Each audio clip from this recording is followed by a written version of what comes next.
Which one came first, the egg or the chicken? I'll give you my answer at the end of my talk, but I want to quickly look into what this analogy represents in life. An egg is fragile, so in life it probably represents potential, the fragility of dreams, visions, and aspirations. We jealously guard our dreams and potential so that people don't come around to shatter it with their negativity and doubt. That's the same way that we protect eggs and we don't allow any clumsiness around us. Now, the chicken means that you have nurtured your fragile potential to a point of maturation where it's now undeniable. The chicken signifies that you have attained significant heights in life and in success. But then, just as you are about to relax, this mature chicken that you have nurtured to a point of maturity lays an egg. It means your current success has given birth to new potential. Fragile dreams indicative of yet another height that you aspire toward. And this is how the cycle goes on and on. So no matter how monumental your success is, there's always room to do more. That's why you have to run away from arrival mentality. Growth is never supposed to end. So whatever stage you're on, whether it's the egg stage or the chicken stage, don't sweat it. It's all a part of the process. Just focus on growth.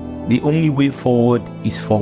Now, to answer the initial question about what came first, whether it was the egg or the chicken, I'll say the egg came first, and it only used the chicken as a system to propagate more eggs. Now, this answer is not about eggs and chicken. Having money and having the lifestyle are two different things, but we often get them confused. I've seen people start making money and immediately move to the lifestyle. That's you hustling backwards. While speed may bring you money, it is patience that brings you the lifestyle. Which means when you start making substantial amounts of money, that profit should go into building systems of propagating more profits. The mistake we make is that once we start making money, we pivot immediately to the lifestyle without building systems of sustainability and multiplication. Stewardship is the key to replicating wealth. Proper stewardship guarantees that you grow seamlessly into the lifestyle of the affluent as opposed to rushing into it. In our society specifically, we need a reorientation. Haven't you noticed that whenever people want to inquire about your financial status, the things they ask you to show them are either liabilities or depreciating assets, like your car, or the money in your bank account that is at the mercy of inflation. They will hardly ever ask about your appreciating assets or your investment portfolio. And it's not because they don't care, it's because they don't even know that appreciating assets and the health of your investment portfolio are the true indicators of sustainable wealth. They don't know that these are actually the factors that guarantee the lifestyle. So the onus is on you not to let the financial illiteracy of others pressure you into truncating your long-term financial plan. Remember that stewardship is the key to replicating wealth, and it is patience that brings the lifestyle.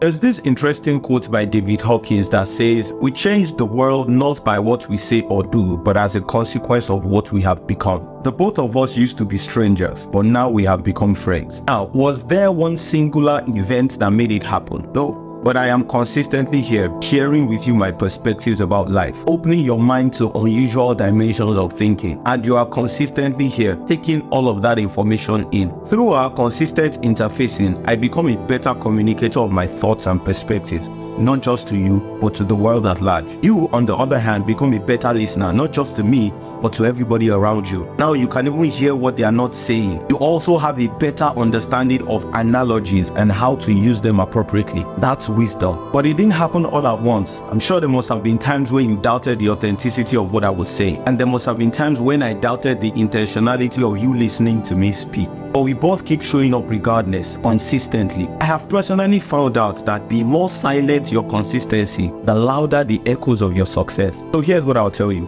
Keep showing up at whatever it is that you do.